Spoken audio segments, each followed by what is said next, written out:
ডেকে বলছেন, আল্লাহ এত বড় দায়িত্ব কি আমি পালন করতে পারবো? তোমার বন্ধুর মা না, তোমার বন্ধুর বাবা নাই, তোমার বন্ধুর মাও যদি চলে যায় তোমার বন্ধুকে দেখাশোনা করবে কি? এমন সময় আমার আল্লাহ ডাক দিয়ে বলে, মৌতের ফেরেশতা আজরাইল রে, যার জগতে কেউ নাই তার জন্য রয়েছে আমি আল্লাহ রব্বুল আলামিন। সুবহানাল্লাহ। বন্ধুগণ আমার, মরুভূমির প্রান্তরে বিষাক্ত হাওয়া শুরু হয়ে গেছে, লু হাওয়া, বিষাক্ত হাওয়া। এই বিষাক্ত গরম বাতাস নাকের মধ্যে ঢুকে যাবি, তার মৃত্যু ছাড়া কোনো উপায় নাই। যখন উট নাকটা জমিনের মধ্যে দাবায়া দেয়, তখন মানুষেরা, মরুভূমির মানুষেরা বুঝতে পারে যে এখন বিষাক্ত বাতাস আসতেছে, লু হাওয়া। সমস্ত মানুষগুলো সতর্ক হয়ে যায়, উটের সাইডে জায়গা করে নেয়। মা আমিনা সতর্ক হওয়ার জন্য চেষ্টা করেছে, কিন্তু চেষ্টা বিফল হয়ে যায়।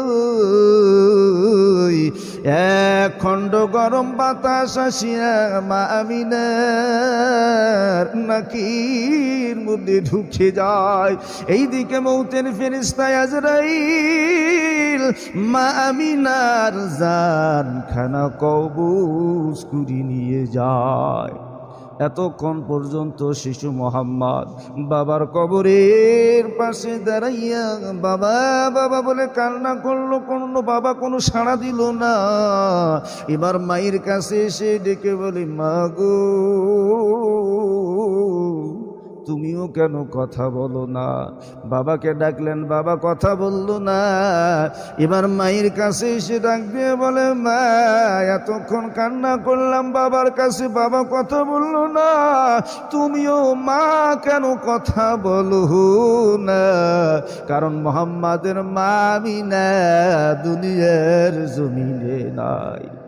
জগতে যাদের মা নাই তারা বুঝি মাহারার শূন্যতাটা কেমন।